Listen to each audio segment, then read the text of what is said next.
Welcome to episode 3 of We'll Bring the Popcorn, a weekly entertainment-focused podcast all about film, TV, from reviews, news, and anything else we want to talk about. I'm Brad, this is Josh, and let's get right into it. Sure, so the first thing we want to talk about this week is there is a film adaptation being created for the survival horror video game Until Dawn. It's being directed by Shazam director David Sandberg, who also did, horror films such as Lights Out, Annabelle, Creation, and I'm pretty excited about it, man. It's a game that I love to play back on the PlayStation 3. It's one of those interactive horror games where you kind of, it's like a choose your own adventure kind of thing. It's a lot of fun. It was pretty innovative, and they wanted to make the game almost like a slasher horror film that you can kind of, like I said, choose your own adventure. It's pretty fun, man. What do you think about it? I remember the game, but I never played it. So, I'm interested to see. We've, of course, been getting better video game adaptations lately. The Last of Us series was extremely well done. Absolutely. So, I'm curious to see if we can continue that, to get some new, interesting video game-based stories out there. Yeah, and obviously with the film, they're not going to be able to make it interactive. Like, I know Netflix has made some interactive content that you can kind of choose your own adventure for, but obviously with the film world, it's not going to be. So I'm kind of excited to see what direction they take it in, but the fact that they're loosely basing it off this game, that was a lot of fun and kind of innovated for its time. Like, I'm super excited about the possibilities there. I love horror movies. Horror is one of my top favorite genres to watch anyway, but I'm actually pretty excited about this one, especially with, David Sandberg going back out of, making comic book movies to back doing what he loves, which is making horror films. Kind of excited to see what he does with it. So you saying you don't want to have a lot of people screaming at the movie theater screen? No, making choices during? Absolutely not. Run left. I said, could you imagine just a theater full of people shouting different things at it? It would be horrible. Absolute chaos. We already have our own, hang-ups about people talking in the theater as it is. That's a pet peeve of ours. Yeah, don't talk during movies. Don't do it. Please don't do it. Please.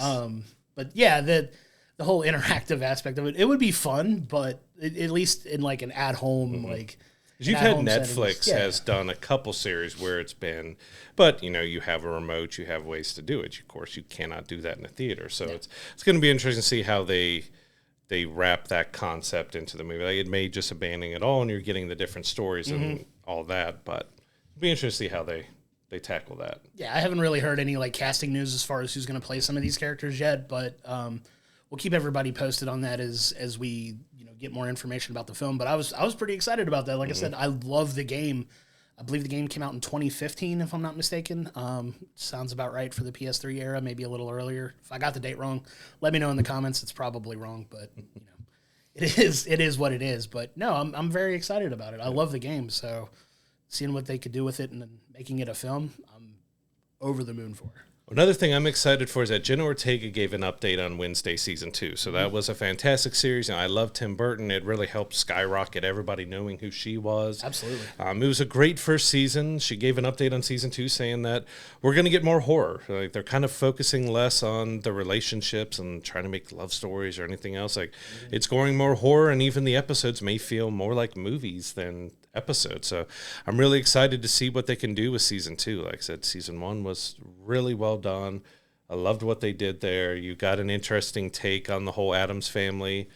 So it's I'm interested to see how they can continue that and better it in Season 2. Oh, they did a great job with it. I love Tim Burton to begin with, so him being hands-on with this series is awesome. Jenna Ortega just crushes it as Wednesday Addams, and like you said, not taking the taking Season 1 to build the relationships and kind of building that world out, and now getting to dive deeper into, like you said, the horror aspect of it is pretty exciting. But where they go with it and what kind of stories they tell, I'm super interested in seeing what they do. Season 1 smashed all kinds of viewership records. Like, it did gangbuster numbers. I can only imagine it being even bigger for Season 2 when they come out with it. So I'm very excited to see what direction they take it. Yep.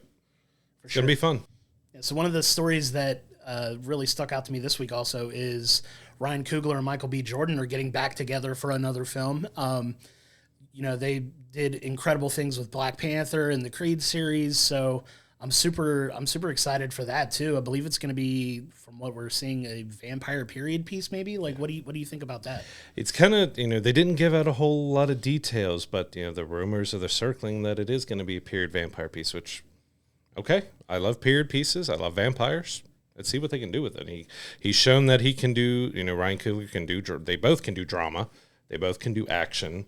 So I'm all in for it. Yeah, definitely. Vampire films alone, there's so many different takes on Dracula. I'm expecting it to not to be like a Dracula-esque type film or whatever, but I'm curious to see what kind of spin they put on it, because, I mean, there's so many things you can do with vampires. We've seen, Blade, we've seen Bram Stoker's Dracula, we've seen Twilight, we've seen all different types of vampire stories. We just being had told. Renfield last year. Yeah, Renfield last year too, which is absolutely bonkers of a film. If you haven't seen that one, it's super crazy. It's Nicolas Cage, so do with that info what you will. But we love Nicolas Cage here. But yeah, as far as that film being a vampire film, I don't know. There's so much we don't know about it yet. But it's exciting because those guys, when they get together, good things tend to happen. Oh, yeah. So The Creed they've series definitely has got been the fantastic. Yeah, they've definitely got the benefit of the doubt for me. So as far as what to do with it, just wait and see. But I'm excited for it for sure. Definitely excited. Another exciting thing going on is that Lionsgate announced that Chad Stahelski, might have butchered his name there, he handled the John Wick films. He's also handling the new Highlander film with Henry Cavill. Well, and he's now overseeing basically a universe for Highlander and John Wick for Lionsgate, which they call it a comprehensive multi-platform content strategy that they're going to be doing, which, what in the world does that mean? It's a lot of words. Yeah. It's a whole lot of words. Does that mean more films, TV shows, comic books, video games? Like, there's basically could mean anything and nothing. Could just mean they're doing a bunch more films. But with John Wick, we've already seen a couple, we have the Continental, we have the Ballerina, so we've had some spin-offs and expansions of that. It's curious to see kind of what they do with both of these franchises. It's like they take these successful properties and everything wants to turn into like this giant like connected universe because Marvel was so successful at it, right? So you do one thing well and they tend to copy it. I really want to make a Highlander joke here because the running gag about Highlander is there could be only one, but well, there was 1, 2, 3, however many films, and now they're doing another one, which I love Henry Cavill. Like, I will watch pretty much anything he's in, so I'll still be interested to see what his take on that is. But I don't know how I feel about like Highlander getting redone again, even though Henry Cavill's amazing. Henry Cavill's living like all of our nerd fantasies in real life, right? Like he gets to play Superman, he gets to play Geralt in The Witcher, like he gets to do all of these like fun projects that, I mean, he's built like a Greek god anyway, so you could put him in anything. But like he gets to do this now with the Highlander. Like I'm excited about the whole John Wick thing. I know you and I both are big fans of the John Wick films. All 4 of them are all, in our opinions, pretty solid, right? Like we like all of the movies. I'd love like a really, really good interactive, like, I don't want to call it cyberpunk style just because Keanu Reeves was also in Cyberpunk, but like one of those types of video games even, because, like aside from TVs and movies, we love video games too, but like, are they going to make those types of, like you said, the comprehensive, all well-connected, stuff, like are video games included? What all does that involve? Like, we don't know yet, but it's going to be fun to see what they do with all these properties. Like, some of it's going to be good, some of it maybe not so much, but they're willing to like create new things out of it. That's always a good thing in my opinion. And if you watch John Wick Chapter 4, like there was a scene, an amazing scene, 4 or 5 minute long scene that was clearly straight out of video game, and it made you want a John Wick video game. So I'm all for if they do expand that, but I'm the same, like, Highlander has been kind of a dormant series for a while. We've had, it's kind of legendary cult status and stuff. So now you're bringing it back, but you're bringing it back in multiple different forms potentially. So could they already be looking at oversaturating it before they even begin to the reboot? It's possible, but they're gonna take a stab at it anyway, right? So I mean, a Highlander video game ought to be interesting too, possibly. You know what I mean? Like, what type of game are we gonna get there? Is it gonna be an RPG? Like, I don't want to get into too much video game talk, but like Witcher style? It could be. It very well could be. That'd be fun. But yeah, like taking all of these like well-known properties and creating like this whole big open world for them. It's fun that you can kind of base it off of some really interesting source material and branch out of it in ways that make sense and is entertaining, right? So it's all fine and dandy if it's done well, but the jury's still out on if it's going to be good or not. Like, You just have to make sure you don't fracture things too much. So if, say, they do a video game and they make that canon to the movies, then you have to play the game to know, say, if they do a John Wick Chapter 5, but the game came out first and it tells a story that picks up in Chapter 5, then you're kind of fragmenting things because, well, you must play this video game before you watch the next film to know what's going on. Because we've seen that type of fragmentation happen. Walking Dead is very split with things. Like you've had Fear of the Walking Dead that was connected. And you kind of get a little lost when there's almost too much going on. Sure, absolutely. So it's going to be really interesting to handle it without making it feel like, okay, I've got to watch 13 shows, 4 movies, play 2 video games, and read 5 comics to know what's going on. Yeah, that's a lot. And I get why, these companies want to do it from a business perspective, right? Because in some ways it could be a license. Absolutely. It's a license to print money, right? If it's done well and done successfully. But, at what point do you sacrifice, good storytelling and art for making money? I mean, there's plenty of examples of that, right? Yep, so plenty of them. It's gonna be fun to at least see how it plays out and whether or not it's gonna be any good. Because if it's not, we're gonna have a fun time just tearing it down, right? Yep. And you hate to see it, especially with the John Wick series and the Highlander. I mean, the Highlander series, you won't say it was high cinema, but it was. Sure. It's got this cult status that everyone who loved it because of how it did. And are they going to change too much? Are they going to? Because you want them to make it their own. Sure. But at the core, you want it to feel like, I want Highlander to feel like Highlander. Absolutely. And at what point do you start to lose that? Like you said, if it starts, we don't know. We'll find out. But there's plenty more to come out of that coming soon, right? Yep. Absolutely. So now we want to get into our TV review for the week. So if you watched the episode last week, we talked about this week. We wanted to talk about Marvel's What If, right? So What If is an episodic TV series that dropped at the end of December on Disney Plus. But for those of you who haven't seen What If is kind of what the name says. It's like playing on these scenarios that haven't canonically played out in the MCU, but they're, characters you already know, telling stories in a way that you hadn't seen before, right? So we're on season 2 at this point, and they dropped all 9 episodes between, December 22nd, I think, and the end of the year. So they dropped all the episodes at the end of the year, and we got around to watching them, and I personally really enjoyed it, right? So it's definitely a unique take on telling these stories with these characters we already know. But was there anything in particular that stood out about this season for you? Yeah, I mean, it's interesting. You have some episodes that are kind of more silly fun and more that are giving, because, of course, season 1, we had Marvel Zombies. Mm-hmm. You had all these interesting takes. So there's quite a few episodes that were kind of really fun and interesting. And probably the biggest one of this season was that they decided to introduce a brand new Marvel character within this What If animated series. And she's a Native American character named Kahori. She got her powers by the Tesseract falling to Earth and being lost, and it kind of became one with nature. And she fell into the Fountain of Youth, which ended up being the Tesseract and connected to the Tesseract. Mm-hmm. So she got all these different powers, and we got to kind of see kind of an interesting new character with her. Yeah, I loved it. I love the introduction of her. She plays a pretty big role in like the final couple episodes of the season as well. So it was fun telling that, and it's fun. Like I said, these aren't necessarily canon to the overall MCU, and you don't have to have seen any of the Marvel films to get enjoyment out of them. But it definitely helps to have at least be familiar with these characters, right?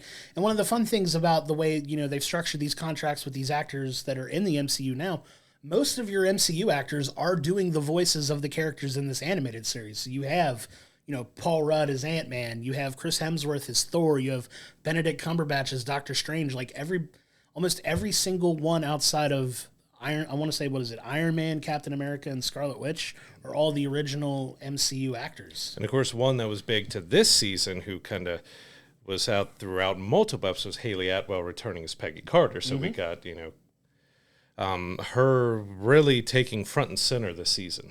Yeah. So in a lot of these episodes, they're standalone stories, but they do a pretty good job of trying to interconnect them to tell like an overarching story for most of them. There are a couple, like, I don't want to call them necessarily filler episodes, but they're episodes that may not directly connect with the overall story that they're trying to tell, but it's really fun. It's a really fun multiversal story that kind of kicked off back with, Spider-Man and Doctor Strange, those MCU films. But now we're getting into like some really fun stories that you could tell, like hypothetical stuff. Like one of my favorite episodes from last season was what if Killmonger joined the Guardians of the Galaxy?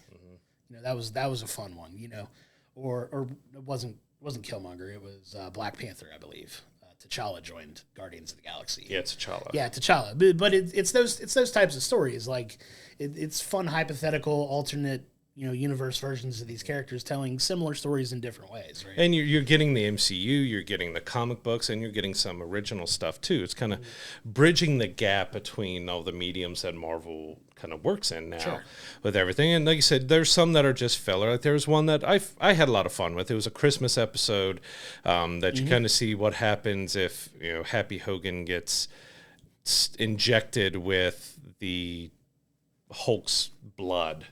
He becomes a Hulk. And it has very Die Hard and other films being spoofed in it and stuff. And there was some silliness, there was some over the topness, but it was a lot of fun. And that's what some of them are supposed to be, like just something humorous happening within this universe that they can tell. So are we in agreement then that Disney also considers Die Hard to be a Christmas film?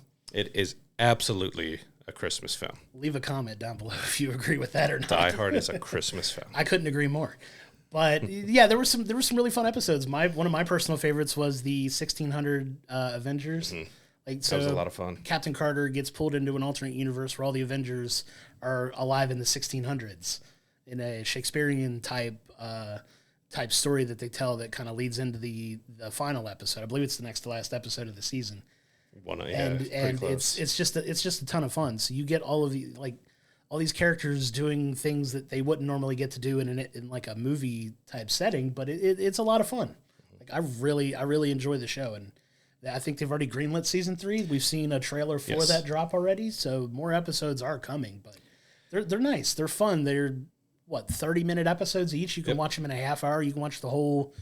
It's a very bingeable series to watch. Like you can watch it very quickly. You can get it done in like 4 hours. And season 2 wrapped up pretty epically in that finale. Like if that is one that you do kind of need to have seen all the episodes of What If, along with a general knowledge of the MCU, because it pulls so much stuff from kind of every aspect of what Marvel has done far, bringing all these characters together, the Infinity Stones, weapons. Like, I don't want to spoil too much about it, but I mean, it was a grand, epic finale. Yeah, they did. It felt like an Endgame type scenario for that, and that's the easiest way we can describe it without spoiling what happens. But go out of your way to, at bare minimum, watch the last episode, because it's just a feat of animation too. Like they do such a good job of like you said, bringing all of these characters together and having them battle it out, and in a way that just visually was stunning. I really enjoyed it, and it was a really cool way to wrap up that season and to kind of tease where they're going next, right? So season 3's been greenlit. I'm super excited. It doesn't sound like we're going to have to wait that long for it, because it sounds like they were writing it fairly close to each other, that they at least have a trailer for it. So we don't have the details exactly on when it's coming out, but it's definitely one that we recommend watching. Yeah, we recommend checking out What If Season 2, and we're definitely looking forward to What If Season 3 once it drops in the next maybe year or two, or whenever we see it, but it should be pretty soon. Yeah, absolutely. Check it out on Disney Plus when you get a chance. A lot of fun. It's kid friendly. It's one for the whole family to watch, but I think everybody would get some enjoyment out of it for sure. Yep. So this week we went and saw I.S.S. Yep. So this tells the story of what happened. It's kind of a what if itself, kind of tying these two things together, because it's telling a story about what if the United States and Russia ended up in war. What would happen to the astronauts and cosmonauts on the International Space Station? So it's got a really brief running time. It's only about an hour and a half long, so it doesn't really have too much filler. It just kind of goes straight through the paces. I mean, I enjoyed it overall. I think the score and the music was really well done to keep that tension, because it's not horror, it's more thriller. You're trying to, what is going to happen? But it was I think done pretty well, but there just wasn't many surprises. Like, it was very formulaic.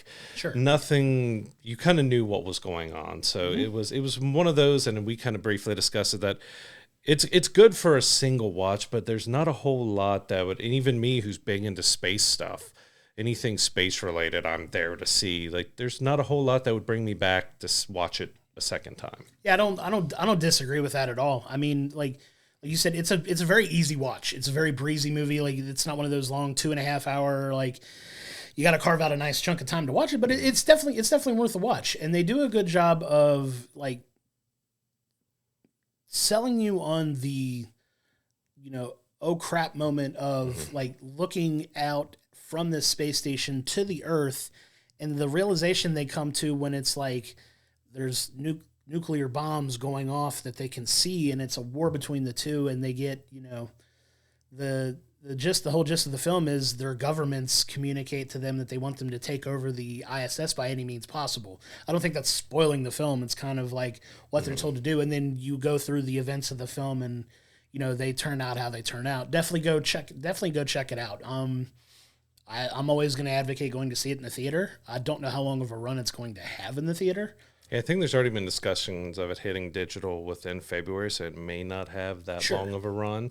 I mean, because most of the films and things you see dropping in January are more ones that maybe they're not as confident. They don't fit into the big summer blockbuster picture, so they're kind of ones that they'll push out there, see how it does, and then get it out for kind of everybody to see after that. Sure, it's definitely worth taking the time to watch for sure. But I mean, there's it takes place entirely on the International Space Station, so you're shooting it into what is logistically a confined space. Very confined space.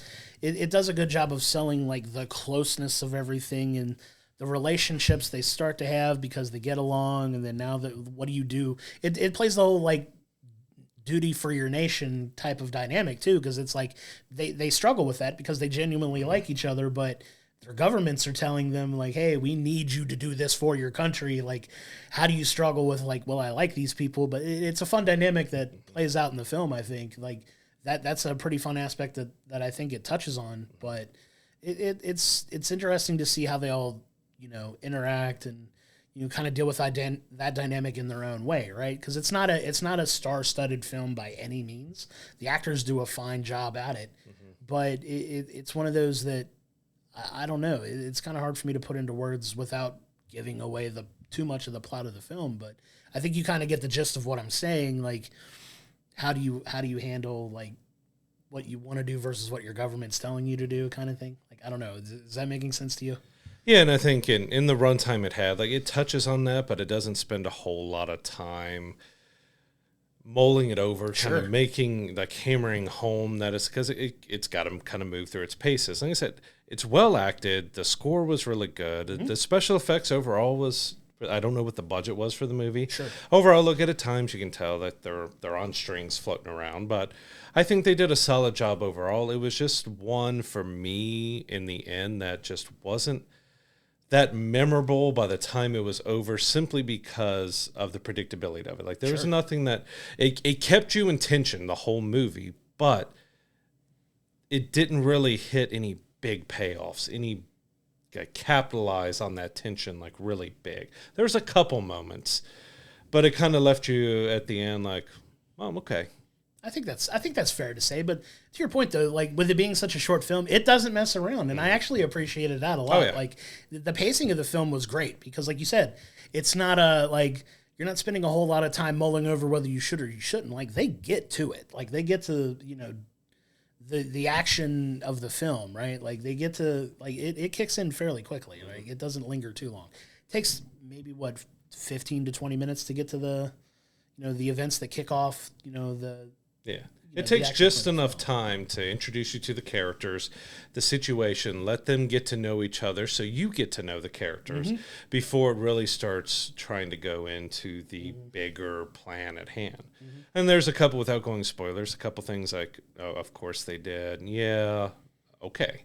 That's kind of like, without saying what's going on, there's a couple scenes that were just like, you saw it coming and then you saw what came next and then you're just like, well, you could have done that a little bit differently to help the overall story and the feel of it, because it wanted you to care about these characters, Sure. to know the characters, but then at some point, some of the characters just, what was happening with them was just kind of tossed away.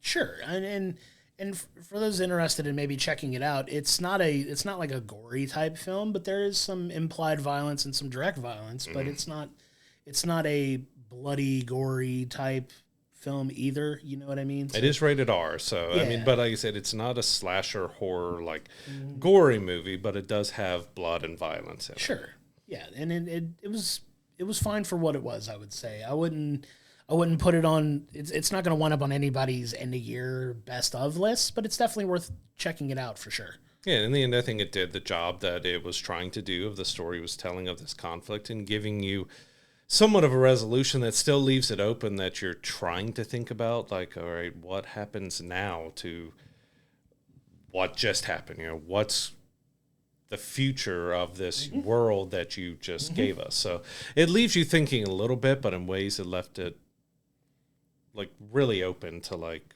Yeah, you can draw your own conclusion, right? So you're like, well, what do you think happened with, the people that make it out of there, right? Spoiler alert: a couple people die. It does happen. I won't say who. You see it play out in the thing, but there are people that make it out off of the station, and you can kind of draw your own conclusion as far as what happens next. But like, yeah, it's like what happens to those people.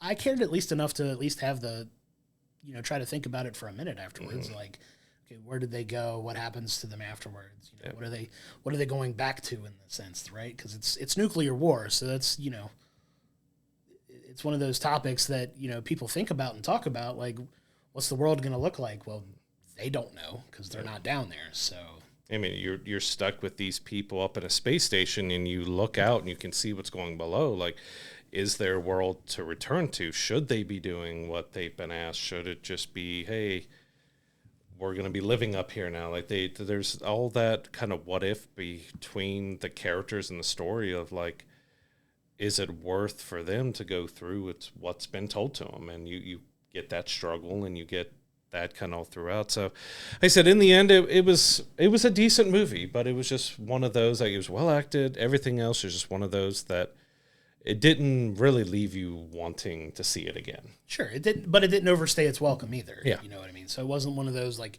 you're looking at your watch to see what time it is, to see like, well, either A, how much longer is left in the film, or like, you know what I mean? Like, Yeah, it kept you engaged enough all the way throughout. So I think that brief, more brief compared to most of the films we've been seeing, between 2 to 4 hours with some of these films lately, having that brief running time, I think definitely helped the storytelling and the tension and everything when it came to this film. But I.S.S. is playing now in theaters. Not sure how much longer. We do have February really starts picking up. With movie releases, end of January here, you get a lot of smaller releases, smaller things coming out. So probably, I would say it might be gone out of theaters the next couple of weeks. So if you have interest to see it, which we do recommend, it's worth at least one viewing. It was solid enough to see.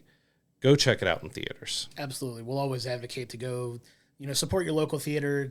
Help these types of films to be made. Like we've said before, like, your interest in these films allow more films of it and like it to get an actual chance in the theater to do well. So we're always gonna advocate that you go do that for sure. Like, go support your local cinema. It's very important to us for sure. Yep. Yeah. So I mean, you kind of bring up a good point though, because January in the entertainment industry is typically a lighter month, and we're about to get into February now. Starting a week after this podcast, we jump into February, and February is just bonkers as far as, all our TV shows are coming back. All these movies are starting to come out. We got some big films coming in February, a ton of TVs coming back in February, obviously, but Too much TV. yeah, there's a ton. Everything is back. It'll almost be impossible to keep up with it, but that's what we've wanted, right? So we like content that'll give us plenty of things to talk about, but some things that are coming out now that are coming out this week in the film space. Not a ton this week, right? So there's like Miller's Girl is dropping in theaters. There's also a film called Sometimes I Think About Dying that's coming out that looks kind of interesting, I think. The title's definitely depressing, but it could sounds super fun and happy. It's just an uplifting film that we're super looking forward to seeing. Amazon Prime's got a film called The Underdogs that's coming out as well. That's one that I plan on checking out at some point as well. But it's kind of like a hold on, catch your breath, because the big swing of content is coming, because it's big. But there's actually a big TV show that's starting this week that I think you wanted to touch about for sure. Yeah, so I'm really excited about this. So it's coming to Apple TV Plus on January 26th as Masters of Air. So this is from Steven Spielberg and Tom Hanks. Kind of might be loosely tied to it. So they did the Band of Brothers. They did the Pacific. And so this is in the same realm. Takes place in World War II, about the airmen of the 100th Bomb Group. You've got Austin Butler, Barry Coing. Again, names, I'll butcher them. But it looks really good. It's got a huge budget. Visually, it looks stunning. It looks like it's going to be a really great, dramatic series that I'm really looking forward to. It's with Apple, normally 1 episode a week, so the first episode will be dropping on the 26th. We also have on Netflix coming Masters of the Universe Revolution, which is a sequel series to Revelation that hit Netflix last year. Mm-hmm. And so that'll be dropping probably, I think, all episodes on January 25th, which if you love He-Man and animated series like that, kind of like What If, the first, the Revelation was a really good season that brought some interesting twist and things, and you had Mark Hamill as Skeletor. So awesome. It was a lot of fun. Like Kevin Smith has brought this out, and he's done a pretty good job of bringing us that old school kind of He-Man. You could tell that was a passion project of his, right? So I mean, like those two things are pretty big, like TV wise, coming up, right? So it's gonna be exciting. Like I'm just as excited for Masters of Air as you are. I know it's had its production issues, because I think they started filming this during the pandemic, I want to say. So it started filming like 3 years ago, and it's finally like getting done and getting ready to come out. I know they had some production, but the look of this is just phenomenal. It looks like it's going to be well worth the wait. I'm excited to check it out for sure. And then, the He-Man, the He-Man series, it was, like you said, it was a lot of fun too. It's a cartoon animated series. We like a good mix of stuff like that. You put Mark Hamill as a voice actor in anything for me, it's an instant watch for me. He's so good. He voices my favorite comic book villain of all time in the Joker. In my opinion, he's just as good of a Joker as, Heath Ledger was, or Jack Nicholson was. Or... Yeah, he's the definite, when you come to voice acting, and you can compare him to the live action, he is the gold standard of Joker. And who would have thought Luke Skywalker would have become like a big time voice actor? But he's so brilliant, and he's so funny, and he's so good, right? So we're definitely looking forward to checking that out as well. But we also have some cool things coming out on digital this week. It's actually a very big week for a lot of stuff coming out digitally too. So you've got Aquaman and the Lost Kingdom, right? So, feel about that what you will, but it's coming out on Max. You've got Ferrari that's coming out that I'm excited to check out as well. Family-wise, there's Migration's coming out, and Wish are also coming out on Disney Plus, I believe. All of these right now are for on-demand purchases. So, streaming dates on the streaming services haven't been announced as of yet. Normally, I think they've been doing a 15 to 30-day window on some of these for sales before they go onto the streaming platforms. But we'll probably be seeing those landing February to March on the streaming services. Sure. And another one that I was looking forward to is Night Swim. That's another horror film that I know some people have seen that gave really good reviews to, that I haven't had a chance to go check it out. So I'm excited to check that one out too. It didn't spend a very long time in theaters. I think it came out just 2 weeks ago or so. So it's a very short run. Yeah, very short run. But it's also coming out on digital this week. What do we want to let them know that we're reviewing next week? What do we got coming up? Absolutely nothing. Nothing at all. Got nothing for you. I'm sorry. Episode 4 is just going to be us staring at the camera, smoldering. But that's about it. No, actually, so we're actually revisiting one of our top films of 2023. So with Godzilla -1, they've decided to do a black and white cut of it and put it back into theaters for about a 1 week. February 1st, all versions of Godzilla -1 disappear from theater. So we're going to head back into this world and see Godzilla -1 minus color, and we'll have that review for you next week. We will also be reviewing the first episode of Masters of Air, that show we just talked about on Apple TV Plus. We're looking forward to checking out both of them, because I'm really curious with Godzilla -1, as much as we loved it, to see how the cut of bringing it to black and white, matching kind of the really old school original Godzilla black and white films, how it may change how you feel about some scenes or just the overall look. Because we have Logan, the Wolverine comic book movie from years ago, did the Logan Noir version, and I loved that black and white. I don't know what it was about it, but just having that black and white just added to the drama, added to the feeling of it. And I'm thinking we're going to get something similar with minus color with Godzilla -1. Yeah, it definitely hits that. It definitely hits on that nostalgic factor, right? Because Logan Noir was absolutely brilliant. Logan is a brilliant film in its own right, and the black and white cut that was awesome. I know we watched Justice League, the Snyder cut, had some black and white version, didn't it? Or at least had some scenes in black and white. Or am I misremembering that?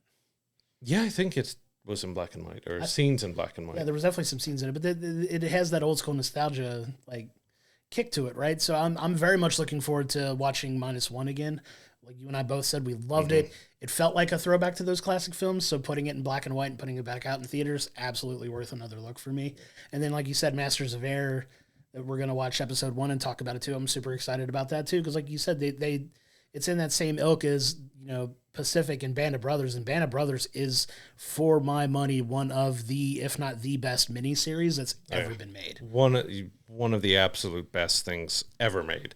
Like, the acting was brilliant, the visuals, like everything about Band. I put the Pacific up there pretty well, but Band of Brothers, like, there's just nothing in that realm that can touch it. So having Spielberg and Hanks and everybody back from who handled those series to bring them back for Masters of Air, it gives me a lot of confidence that we're in for a treat with this show. Oh yeah, and I expected, after it comes out next year, to sweep a whole bunch of, Emmy and Golden Globes categories for sure.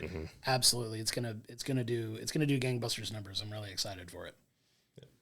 Yeah, we really hope you turn in for episode 4 to check out how we feel about it.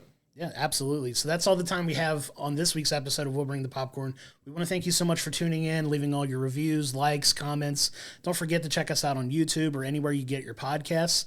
We're on all different platforms of audio podcasts. We're on Spotify. We're on Apple Podcasts. We're on iHeartRadio. I think we can announce that now. Yep, we are on iHeartRadio. So if you have iHeartRadio, you can check us out there. Any of those other podcasting platforms we're on as well. We're also on YouTube, like we said. Don't forget to comment on our videos, subscribe to get the videos as soon as they drop. We just thank you all so much for your support. We've had a lot of fun with this so far, and we're looking forward to a whole lot more in the coming weeks and months as we get deeper into more content that's coming out, and we're super excited about that. Yep. So until next time, this has been We'll Bring the Popcorn, and we'll see you next week.